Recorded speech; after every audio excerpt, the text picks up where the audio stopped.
Welcome to Say More, a masks-off series about identity, reinvention, and what's real when the roles we play start to feel too small.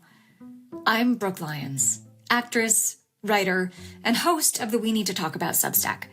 In each episode, I sit down with artists, thinkers, healers, and entrepreneurs for unscripted conversations about change, creativity, and the quiet courage it takes to live a life off script.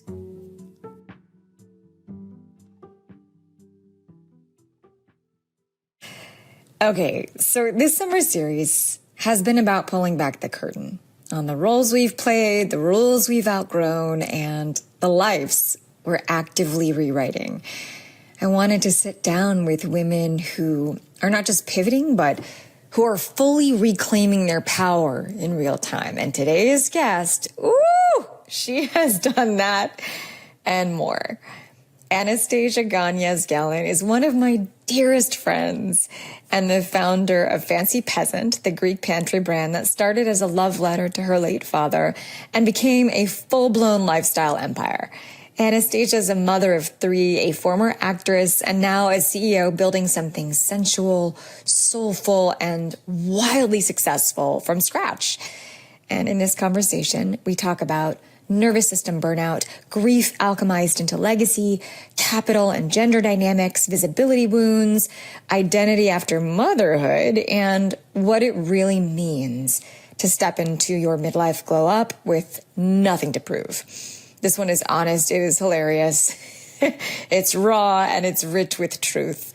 And I just feel like this episode is the perfect way to close out this summer series.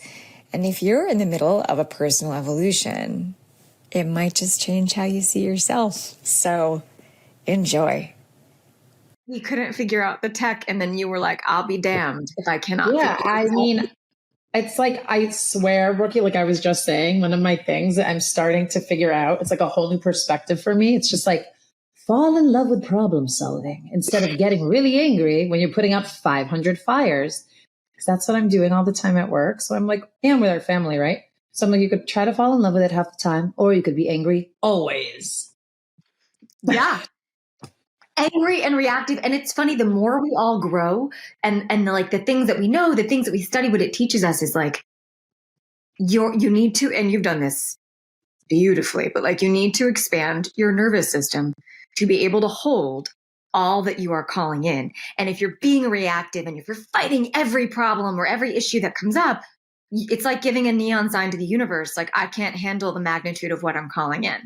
But what you're doing is handling it with such grace that you're sort of like, yep, give me more. I can do it all. I'm sure my husband and three boys would be like, did you just say my mom was graceful? Because she's not. She's not graceful. She's crazy.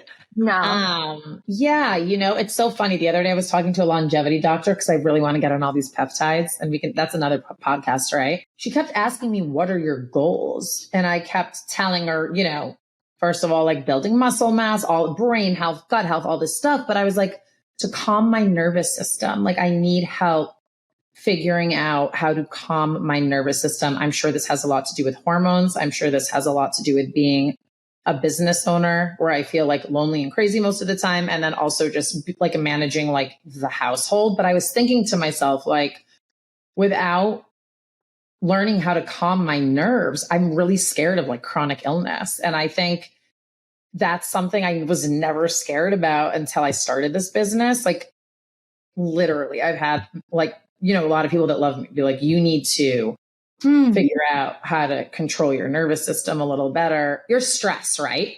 You need to figure out how to control your stress.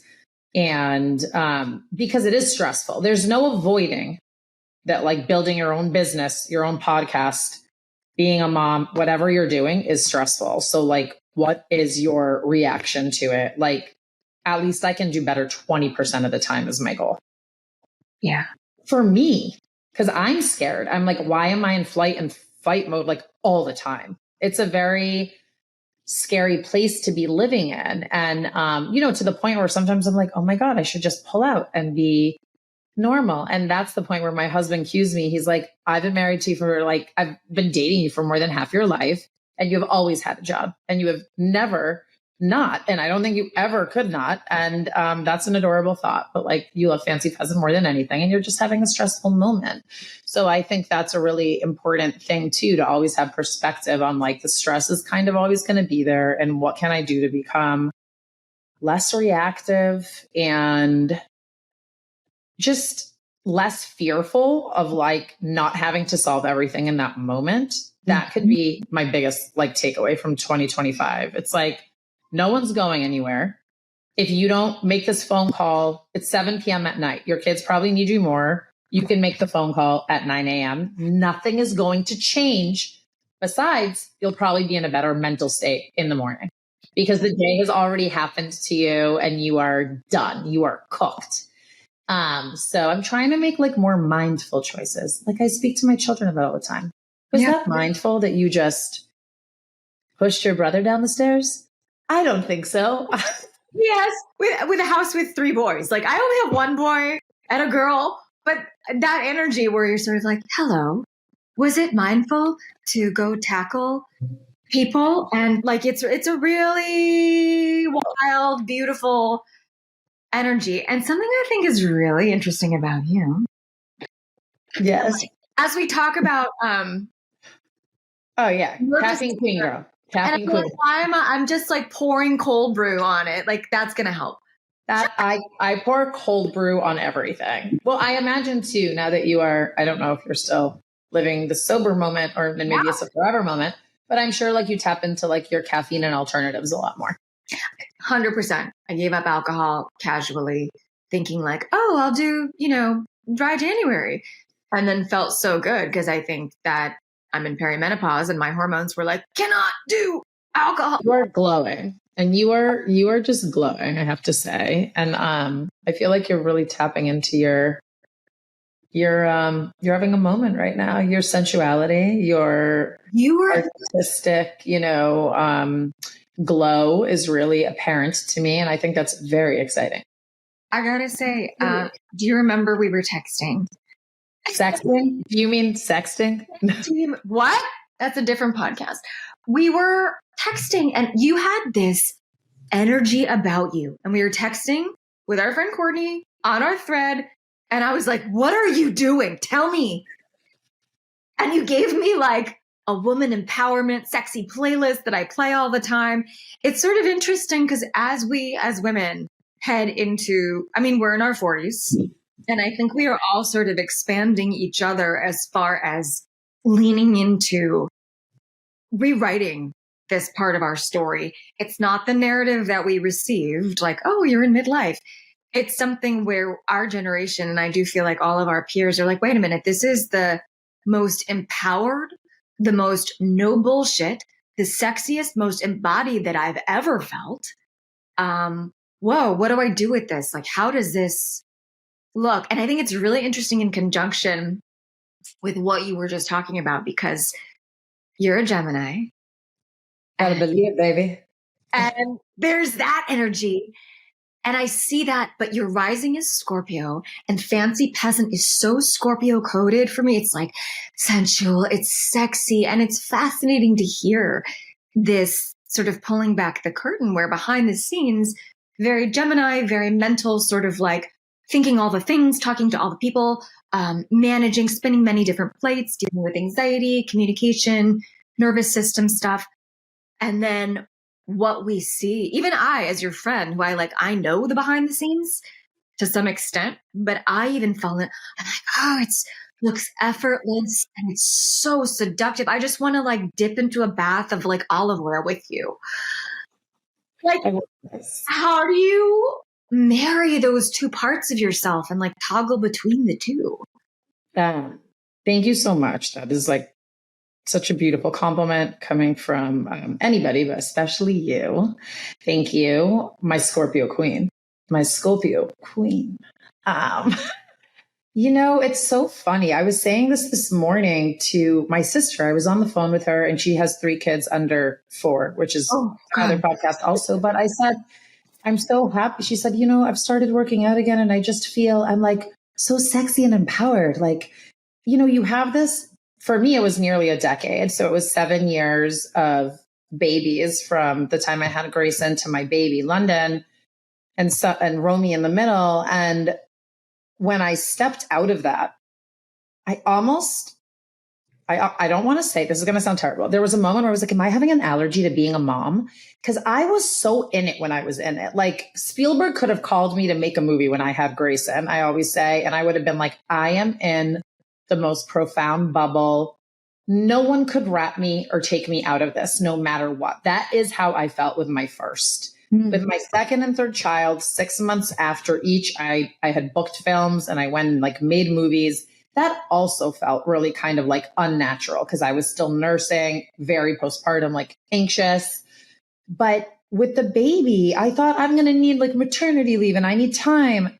I was so excited to like check my inbox the next day and see like where work was. And I had already missed a week, like being in the hospital and giving birth and like having that freedom to like make videos and be creative and kind of really take on a completely other role really helped me bring that energy that you're talking about to Fancy, because Fancy Peasant started really as an ode to my dad by accident. And I was just cooking, talking to people about like being sad and how like I missed my dad and how he was from this like blue zone village in Greece. And long story short, that led to the oil, and the oil kind of, and the videos started happening, but I really didn't tap into like my freedom in it until about like a year and a half ago. And I do think it was because I was like a full 2 years out of being postpartum. I finally felt like myself. And I think we're really called in our early 40s as women. We're like, wow, I could just have like a decade left to feel this fucking vibrant, this fucking sexy. And it was like energy around me too. I was like tapping into just like all of it. Like I was like, I actually don't give a fuck what anybody thinks about what I'm doing. Like that's something I had never felt before. So you're making these videos and like maybe people are, and it's working, right? I'm like, it's working. Whatever I'm doing is working. I'm selling the thing and people love the cooking and people love the sexy and people love the oil and people love the hip hop music. And you realize as a business owner, oh, I better make myself different from everyone else. So what the fuck is working? Like, it's very easy to give people what you think you want, but like people don't want that. People want like something different that only like Brooke can bring to the table, what Anastasia can bring to the table. And I found that thing. And I was like, now the next move is to like really push that envelope. People can like, and this is, by the way, you know this about me. I fought being typecast as like the stupid blonde girl in Hollywood for a decade. I mean, I literally played the same part on every single network for 10 years. And it was really hard. And now I come to my business and I'm like, that's so funny. The only way I can sell olive oil, or the way I'm distinguishing myself is being like the hot, funny, sexy girl behind the camera, like selling olive oil. But it was different for me because it was very empowering. I was like, I'm also like, I wasn't making enough money in Hollywood, I think, to feel that way. I didn't actually ever think in my head, my training was like an artist can never make money. And like, I had to really bury that.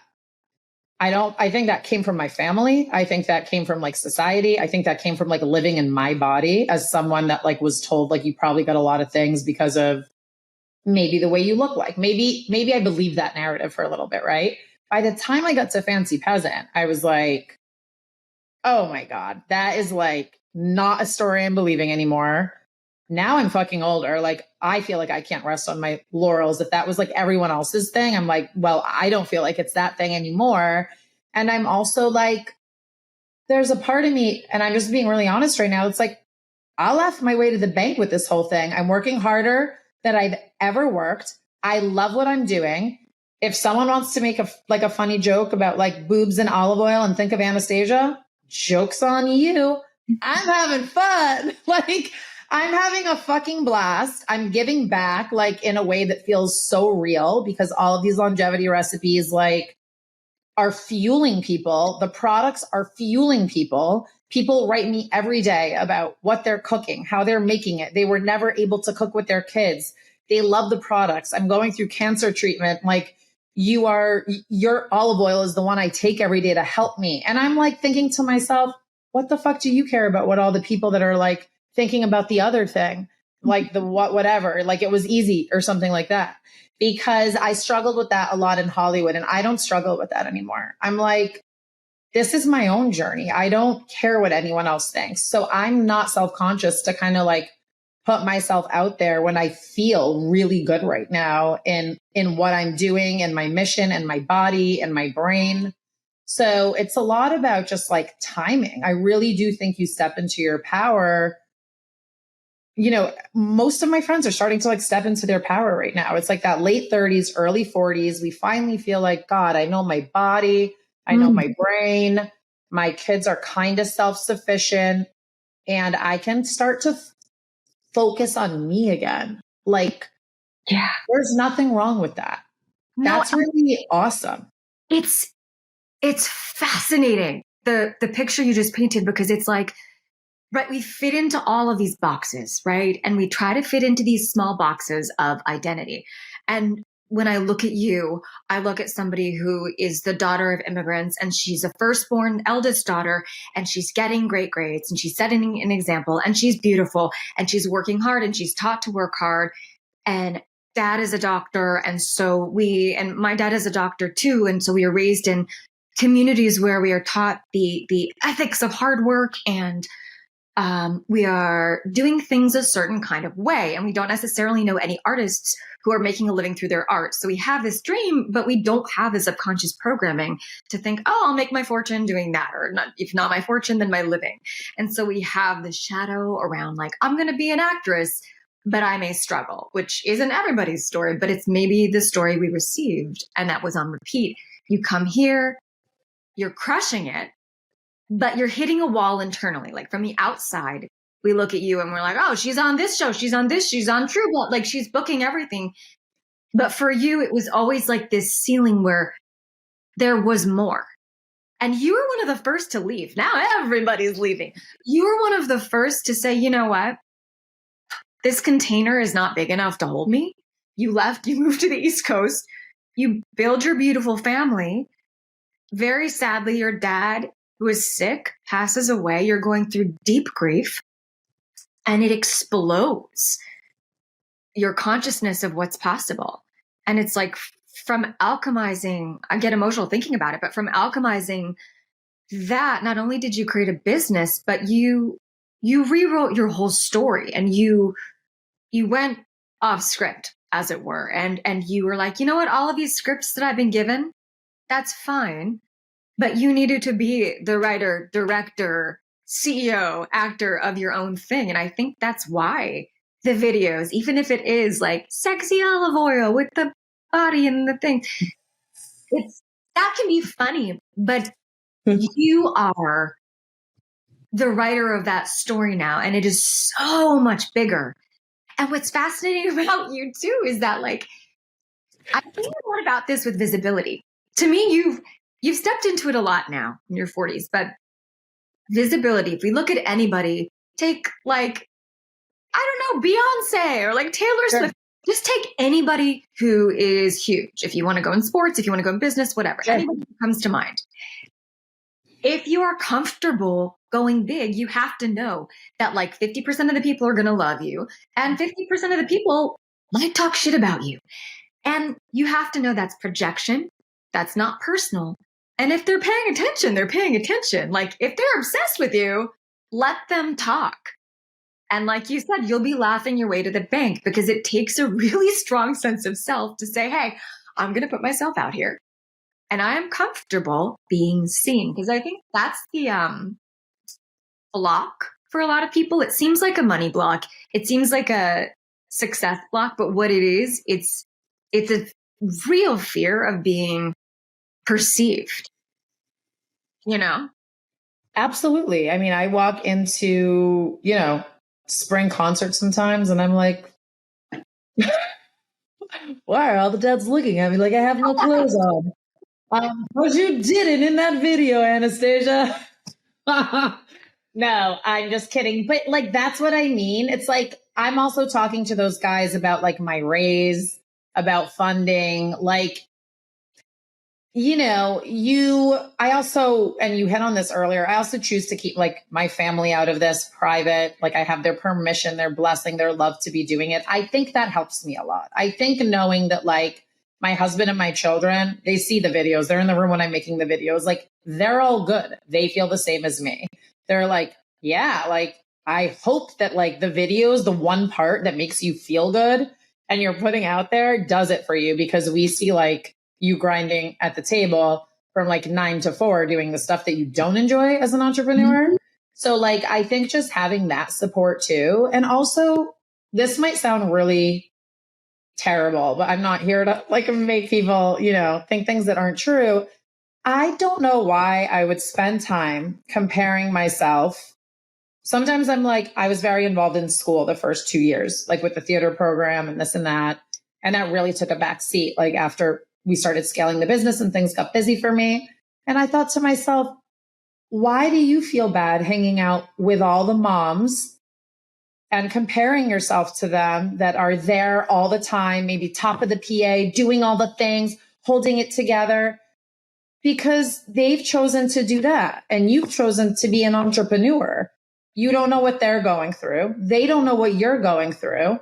You don't know how they feel, what they've given up to do this. Maybe they want to be working full time just like you're working. And I think to myself, what a silly thing always to be comparing myself to these other people. I do not know a lot of female business owners that are my age, if I'm being quite honest, that have taken their baby, because this is my baby, this is my child, and done what I've done. So not only do I feel like I don't have a huge network to turn to or go to a lot of the time, and that's on me, because there's support groups all over the country, and the bigger like we get and the more I have some downtime because I'm allocating the right team around me to do things that I definitely shouldn't be doing that I'm doing now for myself. It's like, there's support groups, all female founders, like they've done it like way bigger before me, and I need to be around more of that. And I feel like, because sometimes you're in this community of where people are doing one thing and you're doing something else, that can feel like a lot of pressure. And like, oh God, darn it. Like I didn't make book club, or I'm not like engaged enough, or I feel out of the loop, or maybe they think I'm a workaholic, or maybe I am a workaholic.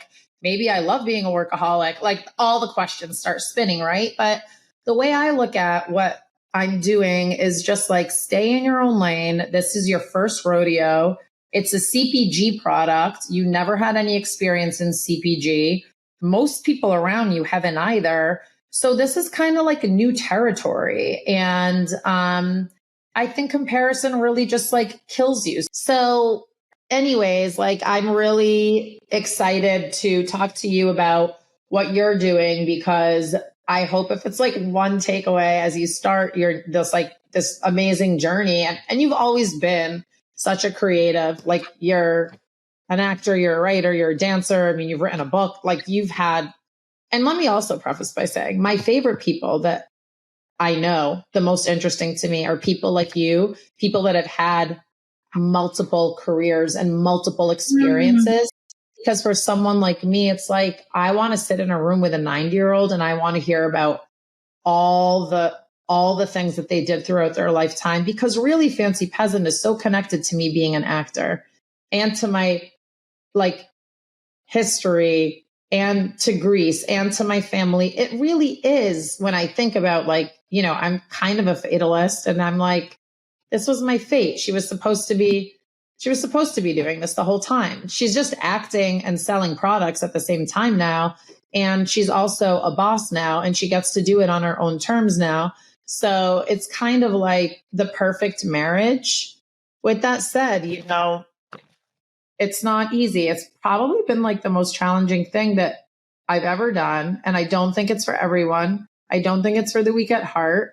And honestly, like sometimes I think about stepping away from it because it is so difficult, but then the tides turn and you're having a really good month. For example, May has been better than February, March, and April. Why do I remember that always February, March, and April, I want to just close the business down? It's after a holiday, hiring, firing, sales are down, blah, blah, blah. It's a nightmare. And then May hits and you're like, wow, we just made more money in May than we did in 4 months. And like, it's summer and I'm happy again because sales are good. Like, because it's cyclical. yeah, it's cyclical, but like, it doesn't, not that it really helps when you're in it, you know? Right. And lucky, like you said, to have the support system, like to have your husband who's sort of like, or whoever that is, whatever your core support team is, to bring you back to center and remind you of the big picture in those moments when inevitably, because you're human, you're just in it. But I'm wondering about like, okay, so take us back to that point. You start making the content. It's working. People love the hip hop. People love the visuals, your personality, the humor, the cooking. And then it starts to grow. And at what point do you start to say, okay, wow, I feel called to scale this? Or did you go in having a vision of your goals at that time? Or were you sort of like building the plane as you flew? How did you start to turn over to making it what it is today? I think it's a really good question. It's kind of a layered answer. I'd say up until about a year ago, so like year 3, I was really listening to the people. And that is something that I will always suggest to people. Know your market and listen to your followers. Get really specific and then listen to what they want. I was very organically literally making recipes online and people were like, I want the oil you're cooking with from Greece. And I was like, sure, I'll go find it. Wow. Fancy Peasant started. Like I was talking about having a dead dad and cooking recipes from his village. And people were like, yeah, but the cornerstone of all your recipes is olive oil. Like, can we fucking get some of this Greek liquid gold? So I was like, sure. And so I went and then what started happening is you get into this rhythm in this space and you're like, oh, now they want vinegars. Like now we have a pantry line and now they want salts. Now they want artisanal honeys. Oh my God, there's a spicy oil missing. But that happened, like slowly, the product development, because also as a business owner, you have to have things to keep marketing if you want to keep scaling. So there's items that really need to fit what we're trying to do. And I thought to myself about 2 years in, I was like, you know what I really want is I want this to be a subscription basis, clean pantry line that if you were going to get rid of all your pantry essentials, you had all of the 5 things you needed in front of you and they were all Fancy Peasant and they came to your door once a month. They were the best, like wildly medicinal, super delicious, really easy to reach for. And like you needed them, right? Like you need this pantry line. And we have a 65% repeat customer. So our clients are hooked once they try the juice. Like they love what we do. So I never feel like I'm selling something, which is nice. I'm like, if you've tried a really good moisturizer, a really great shampoo, a really good coffee, a really great olive oil, a delicious wine, you're done. It's like, I can't go back. So most of my research went into like finding the most epic product that I knew people could not live without, that checked all the boxes, right? Like organic, easy on the palate, like the everything oil is meant to replace every other oil for 2 purposes. A, we don't need 10 oils around us to confuse us when we're cooking. Also, like if my customer can only afford one oil, I better make it like the one, like holy grail good one that they can afford. And so I really took the lead there. But on Instagram, when I started building my business, what I did was, it was the height of the pandemic when product finally landed, which was gnarly because I had easy time pounds of olive oil in my garage. And I was like, think fast. I got on the phone with 20 influencers, right? Of my best friends who are all actors, models, nutritionists, doctors, athletes. I said, dude, I started this olive oil line by accident. I didn't even want to. I'm in deep mourning. I'm mourning my dead dad. I went and bought olive oil. I spent a lot of time on the packaging, which is a whole other conversation. Like I didn't know that would end up being our number 1 marketing tool. But I remember as a creative, like I worked with 3 different teams and they were like, what's with the packaging obsession? I'm like, well, if people are going to like buy it, like it's got to be the Chanel of olive oils on the outside. It's got to be something that people need to keep on their counters. Like they want to keep it out. They don't want to put it away. They want to be like, look at the beauty, look at the vessel that the products are in. So I remember spending a lot of time on the packaging, which was expensive. So it lands in the States. We're full in COVID. And talk about divine timing, because that's when everybody was cooking online, making live.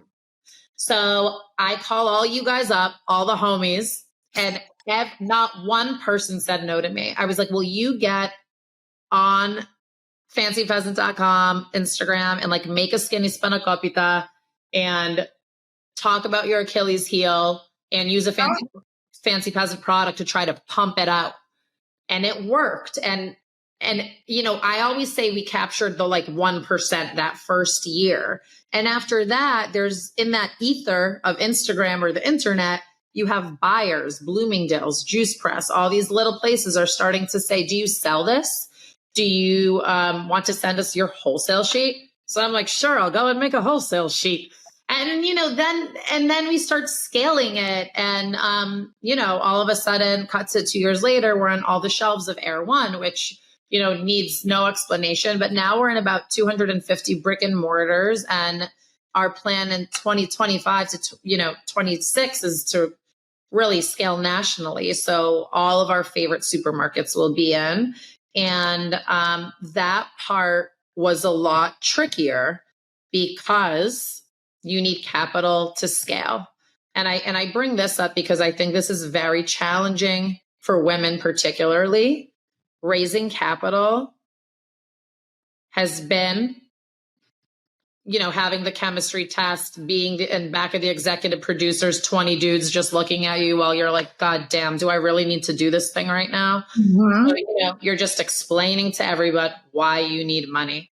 Meanwhile, all these people know why you need money, right? You need money to grow a business, because if you're growing, you can't keep up with growth. And so, and that's why 90% of startups like my own go belly up, which is really sad and scary. It's scary to know that high. I didn't realize that was a number. Yeah, it's that high. It could be a little higher, but, you know, you can't, if you don't have a runway of capital, it's very scary, because for me, in order to operate right now, I have an Amazon shop, you know, I have a Shopify shop, I have a marketing team, I have an operations team, I have a CFO, and paying everyone gets expensive. And, you know, most businesses that succeed have a cushy capital. In order to be competitive, you need capital, right? So how do you find that? And then in particular, like, not to make it gendered, but yes, to make it gendered, how do you find in your just anecdotal observations it differs from men to women seeking out capital infusions for their businesses? I mean, I will be in a car and I will just be like listening to 5 dudes talk about like investing in a hotel or a building. Oh, I put 2 million there, 1 million there, 3 million there. I mean, I'm trying to raise $500,000 to $1 million. Like it was, you know, it's chomping at the bits. Listen, different investors, what I've learned through the process is I have a CPG business. It's not like investing in real estate, right? Like investors like to diversify their portfolio with what they want to diversify it with. So if I'm lucky enough that some guy's like, oh, I need like a Greek female founder, I'm into it. I can do like, no one's really, you know, it's not easy. I mean, I've never talked to any female before that told me that raising capital for their business was easy. I have yet to meet someone that was not in a really scary position at one point or the other. I had to tap into someone on our board. I tapped into like their network, and it's still, you know, I'm raising capital. You also learn that raising capital never ends. And until you get to a certain number in like annual revenue, then a lot of people aren't really interested. I've also learned that. What's that? Pardon me? What's that number? $1 million, right? And so, you know, we're we're there. We're like right there. But before that, it's nearly impossible. And I've really, this has been like a labor of love. Like I really got this business going with my own personal everything. And that's been really empowering too, right? Because I think it's really funny. I think it's like things can turn so quickly. Then you get to $1 million and maybe everyone's asking to be part of the team. But now at this point, you're a little bit more particular on who you choose to party with, right?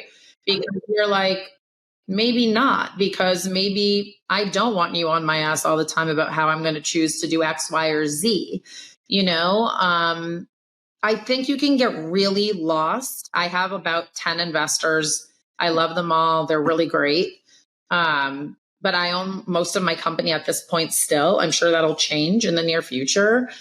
But, you can get really lost in the shuffle listening to what everyone else wants. And then you're like, hold up. If someone told me how to deal with my 3 boys, even the doctor, I know what they do. I know how Grayson responds to a fever. Yep. I know what he needs. Like I'm not saying I don't follow the doctor's advice. I don't say I don't take it in. I check with my naturopath, my regular doctor, but the business is the same. Don't let anyone tell you how to do your thing. No one knows the baby better than you. No money knows the baby better than you. You know the baby because you birthed the baby, right? So I think that's something that I really just try to just keep telling myself every day. Like, just listen to yourself. Like, you're smart enough. You're good enough. You're wise enough. You built this. First of all, when I look at all the people that have invested in my business, I don't know if any of them started a business like I did from scratch. So also that's a thing. I'm like, they're a partner now, or they did this now, but like, did they birth the baby like you did? So why do you trust them more, Anastasia? Just because they're better with numbers? I don't know. My money's not all on that. So it's like, it's a lot of just trusting your gut. And I think I've become really good at that. And I think tying it back to being in your 40s and being a mom, and there's just something profound that happens with trusting your gut, where, you can pay lip service to it in your earlier years, and maybe certain people are good at it. But I felt like in my 20s and 30s, I was sort of like, yeah, trust my gut. What do you think? But there's something very embodied about it that happens in this stage of life where it's sort of like, hold on. I will take in information. I will do tons of research and pull tons of people and be highly thoughtful and thorough about it. And also my gut is the be all end all. Like at the end of the day, it's about tuning out the noise, because I just think the world gets so loud, right? And it distracts us from our instinct. And that's a divine feminine gift that we have, or if not that, it's a gift that everybody has, but it gets so loud. Amen, sister, for sure. I think that's what's so nice about like our group. Like, we can really bounce these crazy ideas off each other and be like, dude, this is dark right now. Like, what do you think? And I'm like, go listen to female power, like powerful playlists. Like, we're like nuts. I mean, if anyone saw our chat, they'd think we're crazy, but like, really, these are the things that are like, it's so special to me. It's so important because I don't know. It's like, I trust you guys implicitly because you are women, because we've all known each other for more than, 2 decades. And it's just, I really need my female friendships now more than ever. Same. And I tap into them so hard right now because it's very like, you could feel really guilty being like, is parenting making you feel like you want to jump off a bridge right now? And like, you can have that conversation with a friend. And I just want to be friends with people that tell me the truth, by the way. I cannot be around people that don't tell me the truth. I'm like, all right, well then we don't need to hang out. That level of honesty too, where people are like, I mean, I love my kids and I would die for them. And we're like, yes, obviously you don't have to say that. Like, yes, of course we know that. Right. But like, it's that too. It's the darkness, right? I think there's a lot of talk in the female empowerment space about like, let's cheer each other on. And like, yeah, sure. That's all true. But I think it's vital. Like, my life feels like it depends on having those friendships, those female friendships that I can go to with the darkest stuff. and the weirdest stuff and the most outlandish stuff. And to have a place where people say that's not crazy. Like, I've been there, I have felt it. And to have earned wisdom as opposed to like, it's going to be okay. Yeah.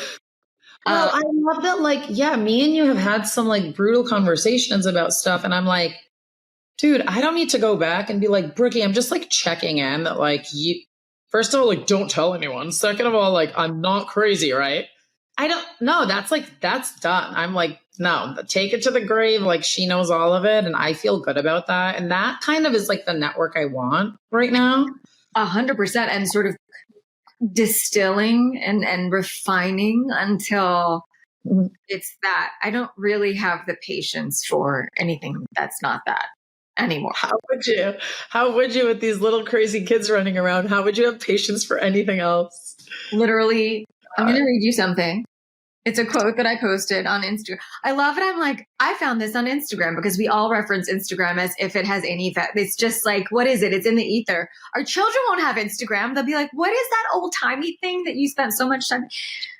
But I want to read it because I want to know your response to it. It's Reem Rhoda of High Love Parenting, who I follow. And speaking of parenting and how crazy it makes you sometimes, she said, your child won't remember your sacrifice. They'll remember the moment they watched you choose yourself and realized they had permission to do the same. Oh, it makes me cry. I know. I think it's so nice. Cool. Like, you walk that walk. It is. How does that sit with you? And what do you feel about that? It's so nice. I'm so emotional. Sorry. Sometimes like Roman just brought home a poem book, and inside one of his poems, he was clearly learning about adjectives. And he was like, it's silk and smoothie and it makes everything taste good. And like, we didn't know, like you know, and he was talking about like the olive oil. And I don't know, like I go in and I like cook with them all the time using the stuff, and they see me doing all the stuff and they see the stress, and they're just like so proud. And I feel like what you said is right, spot on. That quote really resonates. Especially me. I mean, I'm living in a house with 4 other guys, 4 other men, 4 other boys.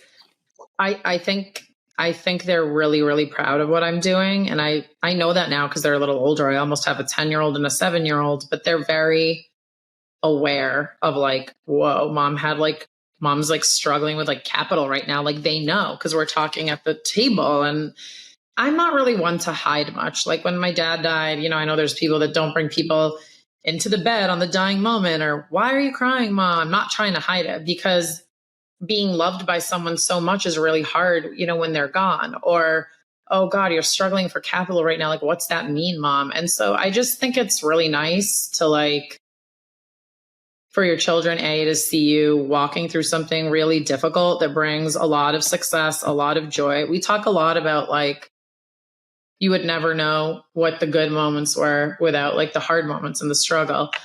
In this house, we talk about that a lot. I have a very dedicated soccer player. My 9-year-old plays like 25 hours of soccer a week. He's super disciplined with that. And I don't know. I think it's true. I love that quote. It's very magical. I think it hits home for me. And I think we're all kind of like we all feel like we're part of the mission in what I'm doing. So it doesn't feel like I'm doing it by myself. It feels like they're carrying me through. And I'm really grateful for that, to have that type of a brood behind me that believes in what I'm doing. Yeah, it's beautiful. And it's so expensive to watch, because I think whether through, how we were raised or just sort of cultural patterns that happen, like we grew up in an era of female empowerment, but also a lot of what we saw modeled was self-sacrifice. And like, it's funny, Mother's Day just, happened however long ago. And I'm laughing because it's like these Hallmark cards where you're sort of like, oh, what a saint. And she puts what's the highest praise you can give a mother? Like she puts everybody else before herself, or she just sacrifices everything she has. She never thinks of herself. She always thinks of others. Horrible. Men. Where you think about them and you're like, what? No. And like, yes, be generous. Yes, give of yourself and your heart to your children and your family, of course, but not at the cost of yourself, your sanity, your physical health, your mental health, your dreams. Like, what is it? There's another quote. Now I speak in Instagram quotes, apparently, but it's like, the greatest burden on the children is the unmet or the unrealized dream of the parent. You know, I think we shift into these roles of over sacrifice and then carry this level of resentment. So even though it seems like if we're very busy with our business and scaling and building and dreaming and doing, it seems like we're taking away time from our kids. I firmly believe that the truth is that it is giving to our kids. It is setting an example for them. It's giving them a blueprint of how they can be, which is a big shift.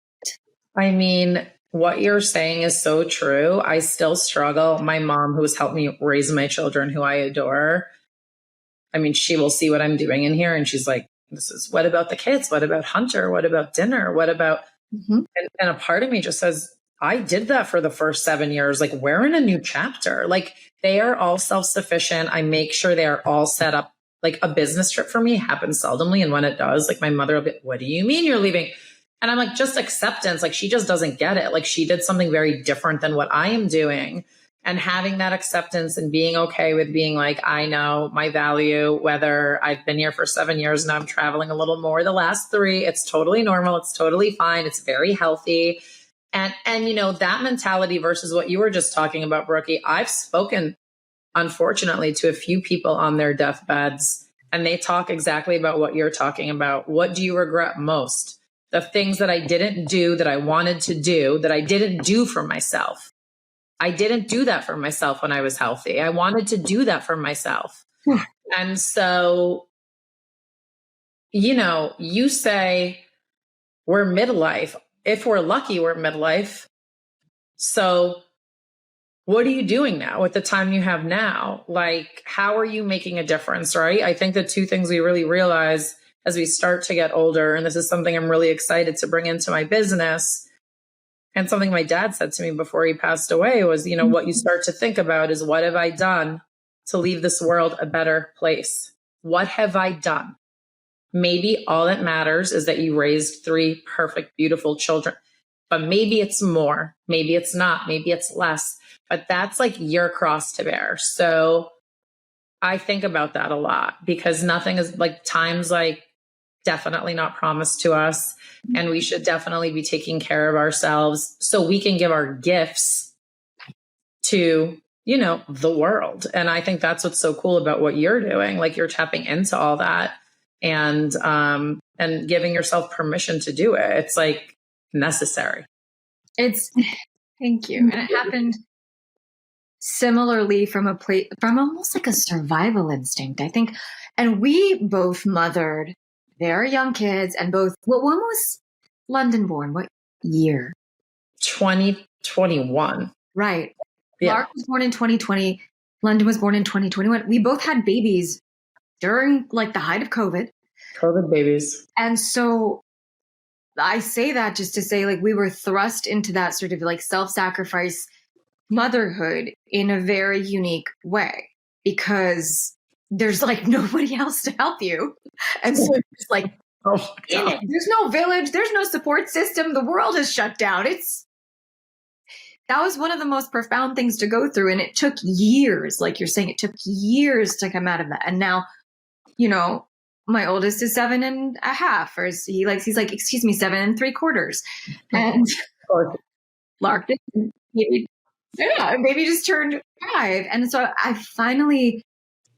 I like had this moment, this identity moment where I was like, I'm miserable. I'm an empty husk. This is not a good look. I'm 44. What's happening?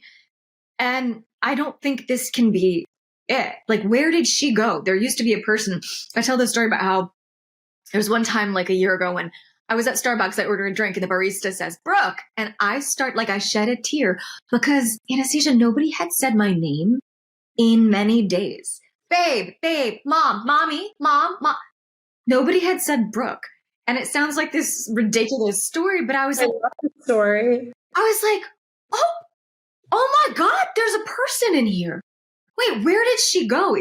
She's not dead. She's still in there somewhere. So I'm signing up for the dance class. I'm like quitting, drinking. I'm getting more. I'm calling friends. I'm trying. It's like on a medical show when you take what are they called? The things to shock the person back to life. I started making life choices to do that, to be like, I'm not just this mom person, which I love. There's got to be something else. And it's been this sort of radical, defiant act of trying to shock her back to life and reacquainting myself with her and who she is now, because the selves we are now, man, they're sharper. I think, speaking of COVID, like none of us came out of that the same. You don't go through big life passages and come out the same person. Thankfully, you change and you're allowed to have sharper edges and stronger opinions and like unapologetic wants, Yeah, I love that. I couldn't agree more. I'm so excited for you. How is your family kind of supporting you through this movement, through this transition? It's new. It's funny. I've realized that, you realize you have to set boundaries. Like when I leave the house to go to dance class on Wednesday night, I left the house this morning to go get myself a cold brew because I was like, I want a cold brew today. Crying, tears. Why are you leaving? I know that's normal, but it's also indicative of the fact that I don't leave enough because I'm always here. And I need my kids. Bash is more comfortable with it, but Lark is like, why? And so it's indicative to me that I need to set up systems where mommy always comes back. Mommy's having her time. She's busy. Mommy is doing this right now. And they're starting to get the hang of it, but it's still new. And luckily, Max is always like, yes, go, do, build. Like, we've got this. And it's, to be fair with motherhood, everything is dynamic, right? I don't subscribe anymore to this one-way victim consciousness. Like, I'm a mom, it's so hard. No. I am, right? I'm fully guilty of making the choice of doing everything and making the sandwiches and doing the lunch. And it's sort of like, well, Brooke, if you are not here, your husband it will get done. Like it might not get done in the way you would do it, but are you willing to let go control because you are enabling this self-sacrifice? That was a huge shift for me, what you just said. And now perhaps maybe I'm too comfortable in it, but like I had a aha moment. Stop trying to be everything to everybody. The most successful entrepreneurs that you know, the balance thing is just like not a thing that I even will ever subscribe to. I just don't think that you can have like perfect balance. I've also like never witnessed it. So I think it's about owning your time. And I literally had to repeat myself for 1 year. I was like, pretend you're a brain surgeon. There's someone lying on the table that's waiting for surgery. You leave. When you have your thing, you leave. This tribe will survive without you. I promise, Anastasia, they're going to be okay when you get back. You need to go. If you're in this and you have this end goal now, you better get on that plane now. 102 fever, Grayson's had one 100 times. His dad knows how to deal with it. Your mom is here. You've set them all up for success. Go. Your husband would go. You know that the other team is going to be there. Get on the plane and go. I really had to step into my power there and be like, this is self-sabotage, what you're doing right now. You asked for the freedom, you set yourself up, and now you're scared to jump into the thing that you got to jump into. Yeah. Yeah. There's a lot of fear. There's a lot of grief. And I think too, and I say grief because it's that thing of like, if you want to be the person you're becoming or have a life you want, you need to be ready to let go of the person you were and let go of the life you had. And it's sort of like things may change. Dynamics will change. And you have to say, okay, I want the new thing more. I love that. I mean, I struggle sometimes when my husband and I are both like, we've got our own businesses. And sometimes I think to myself, is there enough room for like two people to be like going at this speed? Like, does one of us need to be taking a little bit more of a break when the other one is building. And so far it's kind of happened like that. There's like ebbs and flows, but it feels like a lot to have two parents kind of doing this at the same time, and it feels crazy. And I hope it's not at the expense of my kids, but we seem to be pulling it off pretty lovely. And you have your mom, and who's in your support system with the kids? I mean, I have, no one lives by us, but I have my mom who spends a lot of time. I have a really wonderful cleaning lady who also is amazing and stays with them a few days a week if we need. My kids are big now, Brooke. They're like, they're good. They just need someone if they're going to bed, like a body in the house. I love that too. Like, people talk about it, honestly, when you're sort of like, yeah, there are people who help because we need each other. What is, you spoke a little bit about this, but what is your, you speak very clearly about goals. That impresses me tremendously about you. Like, you take the time to get clear. And so I'm wondering, what is your goal in the next year? One, for Fancy Peasant, and then for you personally. You spoke about longevity maybe as being a practice. What are your personal and professional goals in brief for the next year? Really, the reason I started tapping into goals was actually this last year when we really got into the crux of the business. I was like, I could never sustain living like this for like the next 15 years. So have a 5-year, they always tell you, like in businesses, right? You want to have a 1-year plan, a 3-year plan, and a 5-year plan. That's just something that I've also learned being an entrepreneur. Like, every business usually has one. So, and that means like the financial team had their part to do, but I had my part to do as well. I would say my goal is to sell the business within the next 5 years for the dream amount of money that sits right here that I tell no one, because it's only my dream to have. And still have the option of being the total creative behind all of it forever and ever, for as long as, these wonderful people that will buy Fancy Peasant one day will have me. And my goal this year is to calm the nervous system while kind of really getting clear about how I can support my body, my brain, my gut. I'm really excited about all this peptide work I'm going to dive into. I'll let you know how it all goes. I'm just really into this whole longevity movement. I think what's happening in medicine is wildly fascinating. I don't think our children are even going to be seeing doctors anymore. I think they'll be stepping through some type of a, non-harmful form of radiation. We'll be able to go in and see what we need to see, and we can treat from there. I just think there's a lot of exciting stuff happening, but I just hope that Fancy Peasant really gets to step into their give back model now. Like, I think once you become profitable as a business, you can really concentrate on how to give back. I really think a lot about how to teach people about what to do with food. There's all these amazing farms that are like giving out 30 pounds of kale, but low income housing, they don't know how to use kale. So sometimes I go into the Southampton hospital and I talk about what can we make with kale? Can we use rice and kale? Can we do a kale salad? Can we do, education and food is a really big thing for me that I'd love to really step into. So perhaps we'll meet that goal this year. Awesome. Yeah. How about you? It's a really good question. Get clear on those goals. No, I swear to God, you have a ripple effect. You're also a manifester in human design, which is just fire. It's funny, in our little trio, I'm a manifesting generator. Courtney is, I love that we're talking about her like she's here, is a projector. We have a lot of like compatible energetics happening, but you just like say words, and I feel like spirit is channeling through me, and I'm like, goals, I've got to have goals. And you have that gift, you always have since the day I met you.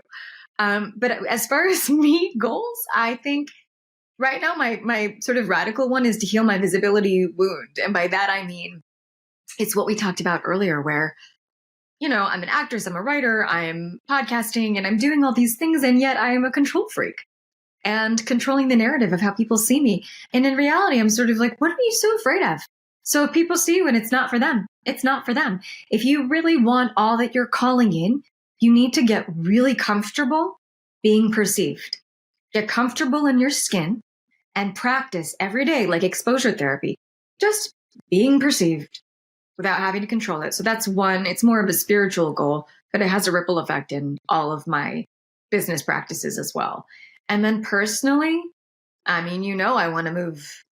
I've had 20 some odd years in LA, and I'm kind of like hatching a plan to, I think the city and my nervous system feel incompatible now, and I want greater peace and more nature for my family. Well, I just hope you use every podcast that you do from here on out. I hope you use the most tender, scary parts of all of them to build your business and to stick out like a sore thumb, because no one wants to listen to the boring part of it, Brookie. They all want to listen to the juicy bits, and they want to talk about what you said before. I felt like, I heard someone call my name, Brookie. Who is that woman? Like, we really want to heal through what you're doing. So I really hope that you let that stuff shine, because it's so special. It's such a gift that you're giving to everybody. Thank you. Thank you for talking today. You're just beyond. I love you so much. And I do want us to also do another podcast where all we do is talk about horoscope and like manifestation and human design. So someone's going to be like a Brookie junkie. Someone's going to be like, I need more Anastasia. And then someone else is going to be like, Courtney, that crazy, wacky bitch. I want to hear her bring the guest on. So I don't know. I think I've got some, talk about crazy ideas I'm putting out into the world. See, I'm a manifesting generator. And so my gift is to respond. So it's like the minute somebody says something that inspires me, I'm like, oh, here we go. I have all these ideas and I'm just supposed to tell them, drop it into their hands, make it happen. It sounds so evil, but if they only knew that's really what I was meant here to do. That's the trick about human design, but you do it. You say something and we're like, Anastasia, that sounds crazy. Wait, how is she shooting a music video? That one I dreamt up in a week, and I had commercial that you just shot? Yeah, that one I dreamt about it like on a Monday, and within 2 weeks, I executive produced a commercial. I know we got to wrap up, but that's something that you are so good at and always have. I got this hang up where even people that I call to ask for something. I don't know why there's some sort of block there, or if somebody is like, hey, great job. I want to participate. I like that thing. I'm like, do they feel bad for me? Oh God, are they doing it out of pity? It's like this. It's called your ego, honey. It doesn't need to die. Like, it's a weird programming where I'm sort of like, what is that response? Just get over yourself. Yeah, it's ego. I mean, I have balls when I think about it. Like art in DP, it's like making major big shit. And I was like, I want to do this thing. But then you know what, Brookie? Let me take you back to the root of it. My money's on Brooke. The truth at the end of the day is people are like, my money's on Anastasia. That's why I'm going to do it. Yeah. So it's like you've got the goods. Like, you've got to be in the right position to ask for favors. You've got to say, I live and die and breathe for this company. I'm going to make something really dope. Probably 5 years from now, you'll still want to be a part of it. And I'll actually be able to like pay you like all the things that you want for it. But for this go around, how about just being part of the project? I'll give you what I can. Like, this is the agreement, and it's going to be fun, creative. And like, we have a really big following that loves everything we do. And they're like, all right, I'm in. And that sounds very appealing. But it's true. It's like takes an ego death, because your ego is a little thing inside your ear saying, no, you're not good enough. No, they're not going to want to do it. Why? Ego death. In the grand scheme of things, none of this matters. An ask is an ask. And that's why actually it's also karmic. Every time someone asks me for a favor, if I'm really into it and believe in it, I'm like, hell yeah. I started a business by asking for favors. I asked people to get online and cook with me when I had nothing. So I am all about paying it forward, paying it forward, paying it forward. I think that is like very important to always remember. Well, my queen. Bask in your wisdom all day. Thank you for podcasting with me, my Scorpio rising Gemini. You've been listening to Say More with Brooke Lyons. For more unfiltered conversations, head over to Substack. And if this one sparked something, send it to a friend. Thanks for listening.